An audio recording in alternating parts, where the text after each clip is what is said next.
నమస్కారం. ఈరోజు గౌరవనీయులు శ్రీ విక్కీ మాస్టర్ గారు తెలంగాణ ఆవిర్భావ దిన సందర్భంగా ఇక్కడ ఒక అద్భుతమైనటువంటి కల్చరల్ ప్రోగ్రామ్ ఏర్పాటు చేశారు. మంచి మంచి డాన్సర్లు అనిపించారు. ఆ డాన్సర్లు అందరూ చాలా చక్కగా నృత్యం చేస్తున్నారు, అందరినీ అలరించుతున్నారు.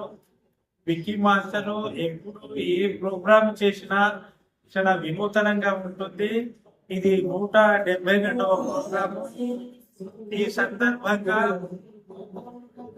మాకు ఈ ప్రోగ్రామ్ లో పాల్గొనడానికి అవకాశం ఇచ్చినందుకు వారికి ధన్యవాదాలు తెలుపుకుంటున్నాను. ఇంతకుముందు కూడా రవీంద్ర భారతి మెయిన్ హాల్లో ఎక్కువ త్యాగ కార్యక్రమాలు నిర్వహించారు. ఆల్మోస్ట్ మీరు అన్ని ప్రోగ్రాంలలో పాల్గొనడానికి నాకు చక్కని అవకాశం ఇచ్చారు. ఎన్నో గొప్ప గొప్ప కార్యక్రమాలు నిర్వహించారు. చాలా మంది డాన్సర్లకు అందులో పాల్గొనే అవకాశం ఇచ్చారు. ఈ విధంగా మన యొక్క డాన్స్ కళను ప్రజలకు ఇప్పుడు అందుబాటులోకి తీసుకొస్తున్నారు. ముఖ్యంగా కూచిపూడి నృత్యం చాలా అద్భుతమైంది. ఎంతో మంది డాన్సర్లకు అవకాశం ఇచ్చారు. వారికి అవకాశం ఇచ్చి వారికి ప్రతిభా పురస్కారాలు అందజేస్తున్నారు. వాళ్ళందరూ ఎంతో సంతోషపడుతున్నారు. ఈ రోజు కూడా ఇంతమంది కళాకారులు వచ్చారు. వాళ్ళందరూ కూడా అక్కడ నృత్యం చేస్తున్నారు. భవిష్యత్తులో విక్కీ మాస్టర్ గారు ఇంకా గొప్ప గొప్ప కార్యక్రమాలు నిర్వహించాలని మన యొక్క దళిత కళలకు చక్కని సేవలు అందించాలని, ఈ యొక్క కళను ప్రపంచ వ్యాప్తంగా అందరూ చూసే విధంగా మీరు కార్యక్రమాలు నిర్వహించాలని కోరుకుంటున్నాను. నాకు ఈ అవకాశం ఇచ్చినందుకు వారికి ధన్యవాదాలు తెలుపుకుంటున్నాను. జై హింద్. బంగారు తెలంగాణ ఫోక్ ఆర్ట్స్ అకాడమీ 172వ కార్యక్రమం ఇది. తెలంగాణ ఆవిర్భావ దిన సందర్భంగా మా అకాడమీ బంగారు తెలంగాణ కేసీఆర్ గారి లక్ష్యం. యావత్తు తెలంగాణ బిడ్డలు కళాకారులు అందరూ కేసీఆర్ అంట ఉంటారు. మళ్ళీ రాబోయే తెలంగాణ ఎగిరే జెండా మళ్ళీ తెలంగాణనే. బంగారు తెలంగాణ ఫోక్ ఆర్ట్స్ అకాడమీ నేను దాని హైదరాబాద్ సిటీలో నంబర్ 1 సంస్థగా నడిపిస్తున్నాను.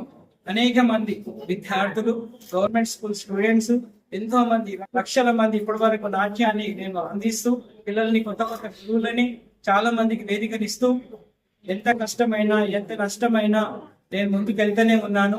ఏనాటికైనా మా కేసీఆర్ గారు అయినా విక్కీ మాస్టర్ కోసం తెలుసుకుంటారు.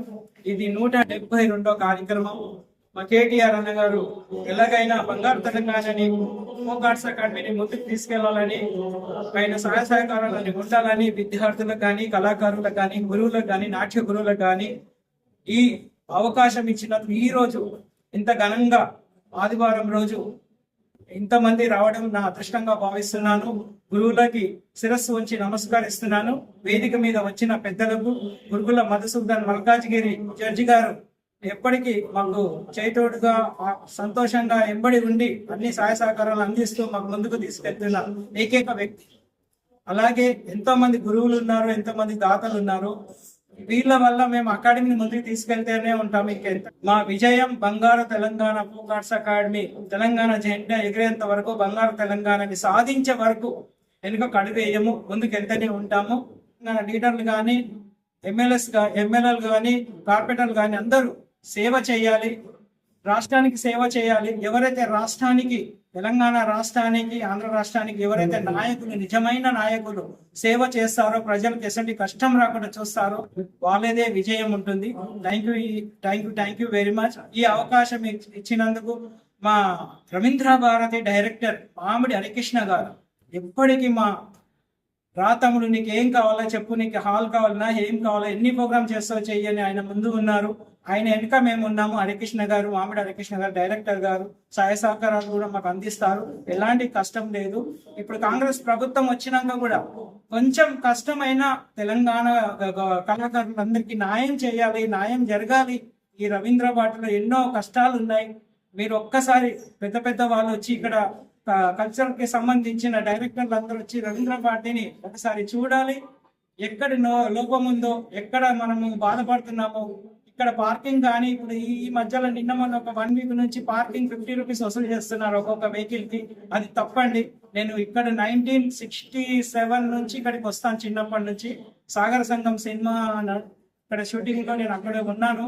నేను నా డేట్ ఆఫ్ బర్త్ 1960 అండి. నేను తెలంగాణ వచ్చినప్పటి నుంచి 2015 నుంచి బంగారు తెలంగాణ పిల్లలకి సపోర్ట్ గా ఉంటాం. మీడియా మిత్రులకు, ప్రింట్ మీడియా మిత్రులకు కానీ ఇప్పుడు మాకు ఇంత ఈ అవకాశం ఇచ్చిన మనసు పూర్తిగా అభినందిస్తూ ఫస్ట్ గా చెప్తున్నా, కోటి దండాలు. నేను వీడియో లేకుంటే మనం ఏం చేయలేము, పేపర్ వాళ్ళు లేకుంటే ఏం చేయలేము, ఇంకా గవర్నమెంట్ సపోర్ట్ లేకుంటే ఏం చేయలేము. రేవంత్ అన్న ఈ రోజు చీఫ్ మినిస్టర్ గా ఉన్నారు. కళాకారులను కూడా మీరు గమనించాలి అన్నయ్య. మీరు చూడండి అన్నయ్య, ఎన్నో కష్టాలు ఉన్నాయి రవీంద్ర భారతిలో. ఇక్కడ సౌండ్ సిస్టమ్ బాగుండదు, లైట్ సిస్టమ్ బాగుండదు, ఆపరేటర్స్ బాగుండరు. ఒక డైరెక్టర్ మాత్రమే రవీంద్ర భారతిని నడిపిస్తున్న 15 సంవత్సరాల నుంచి ఎసంటి కష్టం రాకుండా కాపాడుతున్న కళాకారులని మామిడి హరికృష్ణ గారు. కానీ ఆయన ఏం చేయతారు, వెనకకెళ్ళి అన్ని ఒత్తిళ్లు ఉంటుంటాయి. అందుకే రేవంత్ అన్న ఒక్కసారి మీరు గమనించాలి. 80% ఈ పార్కింగ్ 50 రూపీస్ కానీ ప్రైవేట్ కానీ ఒక్కరికి ఇవ్వద్దన్న. ఇన్ని ఏళ్ల నుంచి నేను 50 సంవత్సరాల నుంచి చూస్తున్నాను. ఇక్కడ అన్ని రవీంద్ర భారతి అంటే ఒక దేవాలయం, కళాకారుల వేదిక. 80% వేరేలకు అవకాశం ఇవ్వదు. నమస్తే అన్న. నమస్తే సీఎం. జై తెలంగాణ.